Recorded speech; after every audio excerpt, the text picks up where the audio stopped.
Good morning student. मैं गोविंद कुमार, जिला शिक्षा एवं प्रशिक्षण संस्थान बलरामपुर, प्रवक्ता सामाजिक विज्ञान। देखिए, सामाजिक विज्ञान के अंतर्गत हम डीएलएड 4th सेमेस्टर में उत्तर प्रदेश के भौतिक प्रदेश के बारे में या प्राकृतिक प्रदेश के बारे में हम चर्चा करेंगे। तो इसमें आते हैं, हम देखते हैं कि उत्तर प्रदेश जो है भारत के उत्तर मध्य में स्थित एक सीमांत राज्य है। इसका अक्षांशीय और देशांतरी विस्तार हम देखते हैं कि इसका अक्षांशीय और देशांतरी विस्तार क्या है। इसका जो अक्षांशीय विस्तार है, अक्षांशीय विस्तार 23°52' उत्तर से 23°52' उत्तर से 30°24' उत्तरी अक्षांश के मध्य है इसका अक्षांशीय।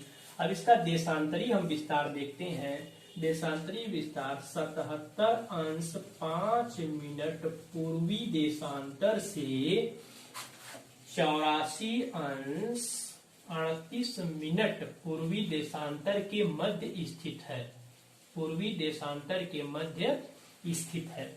ठीक है। इसका क्षेत्रफल देखते हैं। इसका जो क्षेत्रफल है, एरिया 2,40,928 वर्ग किलोमीटर है। जो भारत के क्षेत्रफल का 7.33% है। जो भारत का क्षेत्रफल 32,87,000 है, इसका जो है 2,40,928 वर्ग किलोमीटर है। लेकिन वही भारत का जो क्षेत्रफल है 32,87,263 वर्ग किलोमीटर, यानी 32,87,263 वर्ग किलोमीटर का 7.33% है उत्तर प्रदेश का जो क्षेत्रफल है। ठीक है। उत्तर प्रदेश का जो है यह क्षेत्रफल की दृष्टि से उत्तर प्रदेश का चतुर्थ स्थान है। चौथा स्थान है, क्षेत्रफल की दृष्टि से देखेंगे तो क्षेत्रफल की दृष्टि से पहला कितना है? पहला किसका है? राजस्थान का। राजस्थान। दूसरा है मध्य प्रदेश और तीसरा जो है महाराष्ट्र। मतलब राजस्थान पहला क्षेत्रफल की दृष्टि से सबसे बड़ा राजस्थान, दूसरा मध्य प्रदेश, तीसरा महाराष्ट्र और चौथा स्थान जो है उत्तर प्रदेश का है। चतुर्थ क्षेत्रफल की दृष्टि से उत्तर प्रदेश। अब देख लेते हैं कि इसकी पश्चिम से पूरब की लंबाई कितनी है। इसकी पश्चिम से यानी यहां से यहां तक लंबाई 650 किलोमीटर जो है लंबा है उत्तर प्रदेश। इसकी चौड़ाई जो है 240 किलोमीटर है। इसकी चौड़ाई, इसकी जो लंबाई है 650 किलोमीटर है और चौड़ाई जो है 240 किलोमीटर है। तो अब इसमें देख लेते हैं कि उत्तर प्रदेश का सबसे उत्तरी जिला कौन सा है, सबसे दक्षिणी जिला कौन सा है, पूर्वी जिला कौन सा है और पश्चिमी जिला कौन सा है। तो इसमें हम नजर डालते हैं जब, तो उत्तर प्रदेश का सबसे उत्तरी जो जिला है वह जो है सहारनपुर है। सहारनपुर।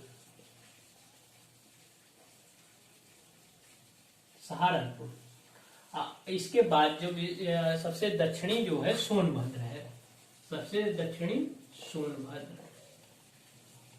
दक्षिणी जिला सोनभद्र है। और वहीं पे सबसे पूर्व का जो जिला है वह बलिया है। यहीं पे सबसे पश्चिमी जो है वो शामली है। ये तो याद हो गया। सब उत्तर प्रदेश का सबसे उत्तरी जो जिला है वह सहारनपुर है और सबसे दक्षिणी जो है सोनभद्र है और सबसे पश्चिमी जो है शामली है और सबसे पूर्व का जो है बलिया है। तो ये उत्तर प्रदेश के जो है जिले हो गए कि कौन, मतलब उत्तर प्रदेश में टोटल अगर हम देखें तो 75 डिस्ट्रिक्ट हैं। 75 डिस्ट्रिक्ट हैं, 75 जिले हैं। तो 75 जिले में सबसे पूर्व उत्तर का जो है सहारनपुर है, सबसे पूर्व का बलिया है, सबसे दक्षिण का सोनभद्र है और शामली जो है सबसे पश्चिम में। अब देखते हैं कि उत्तर प्रदेश की सीमा जो है किन किन प्रदेशों से लगती है। तो अब देखते हैं कि उत्तर प्रदेश की जो सीमा है, उत्तरी सीमा है, तो उत्तरी सीमा एक देश है नेपाल। नेपाल से उसकी सीमा लगती है। ठीक है। फिर इसके बाद जब हम उत्तर में जाएंगे तो उत्तराखंड में जो है उत्तर प्रदेश की सीमा लगती है। और उत्तर पश्चिम में थोड़ा सा जाएंगे तो हिमाचल प्रदेश से उसकी सीमा लगती है, उत्तर प्रदेश की सीमा। इसके बाद हम जैसे ही पश्चिम में जाएंगे तो पश्चिम में जो है इसकी सीमा हरियाणा से, इसके बाद हरियाणा, इसके बाद दिल्ली से और राजस्थान से। पश्चिम में इसकी सीमा जो है हरियाणा, दिल्ली और राजस्थान से लगती है।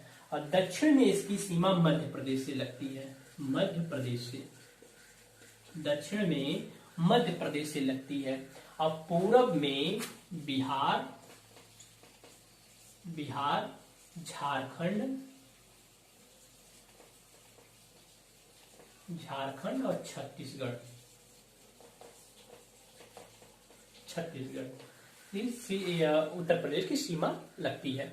अब इसमें एक क्वेश्चन आता है कि उत्तर प्रदेश का कौन सा वह जिला है जो सबसे ज्यादा प्रदेशों से सीमा उसकी लगती है। तो इसमें जो है आप देखेंगे कि सोनभद्र एक ऐसा जिला है, इसकी जो सीमा है 4 प्रदेशों से ये सीमा इसकी लगती है। 4 प्रदेश कौन कौन से हैं?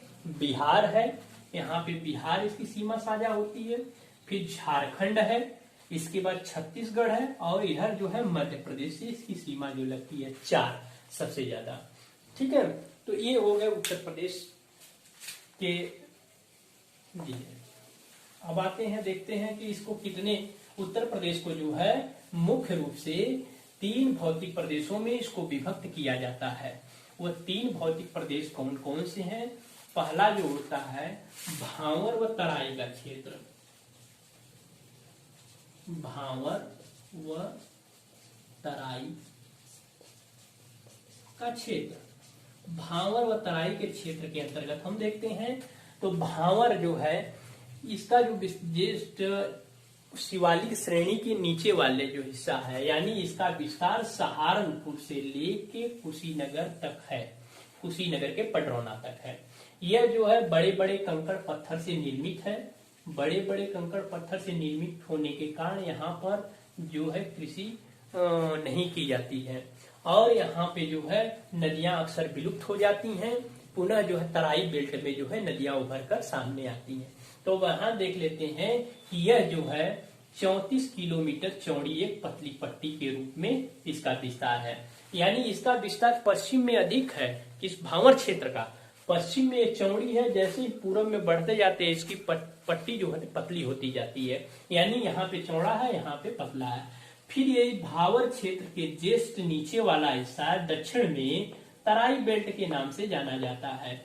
यह जो है महीन मृदा से निर्मित होने के कारण यह जो मिट्टी इसकी है उपजाऊ होती है। यहाँ पर धान की, गेहूं, इसके बाद जो है जूट की कृषि और गन्ना की खेती की जाती है।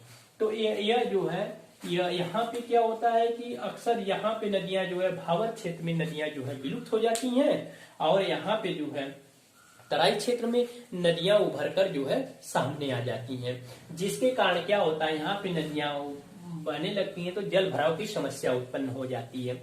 जल भराव की समस्या उत्पन्न हो जाने के कारण से यह क्षेत्र जो है स्वास्थ्य की दृष्टि से उपयुक्त नहीं माना जाता, क्योंकि यहाँ पे मच्छरों का प्रकोप बढ़ जाता है और जिसके कारण विभिन्न मलेरिया, डेंगू और बुखार जैसे रोग उत्पन्न होते हैं।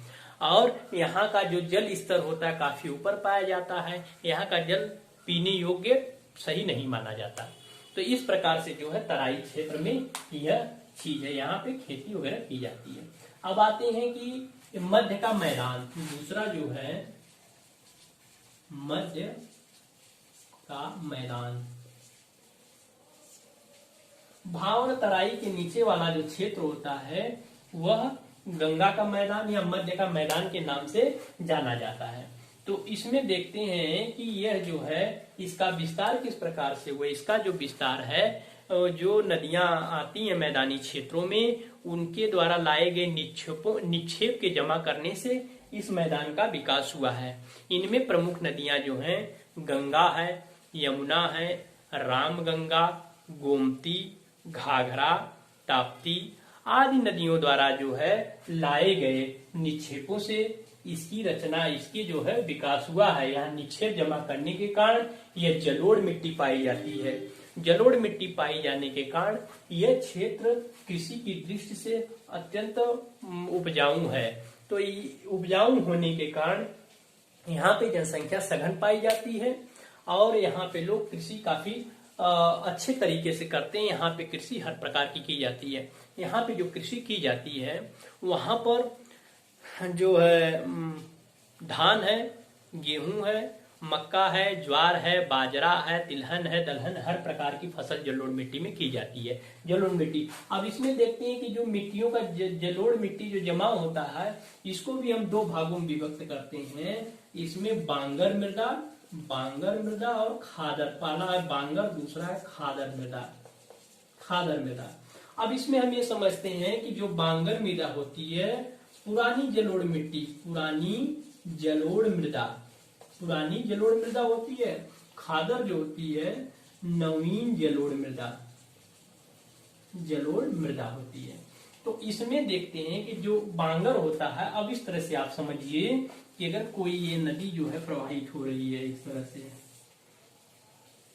ये नदी प्रवाहित हो रही है। अब यहाँ पे नदी जो है अपना निक्षेप जो है यहाँ लाके जमा की, ठीक, फिर इसके बाद यहाँ पे लाके जमा की।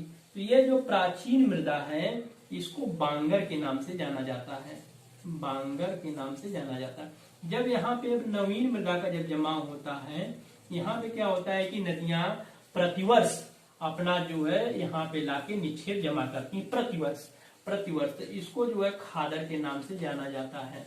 यानी बांगर की तुलना में खादर जो है अत्यधिक उपजाऊ मृदा है। तो यह जो खादर है बांगर की तुलना में अधिक उपजाऊ, क्योंकि यहाँ पे प्रतिवर्ष नदियों द्वारा लाए गए निक्षेप का जमा हो रहा है।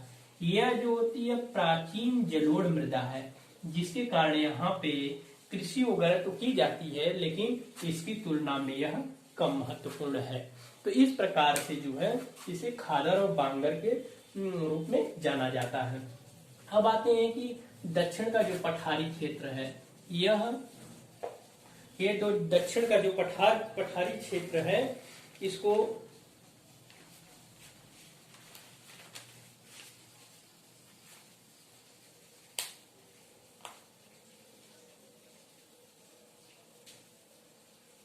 यह दक्कन के पठार का ही हिस्सा है।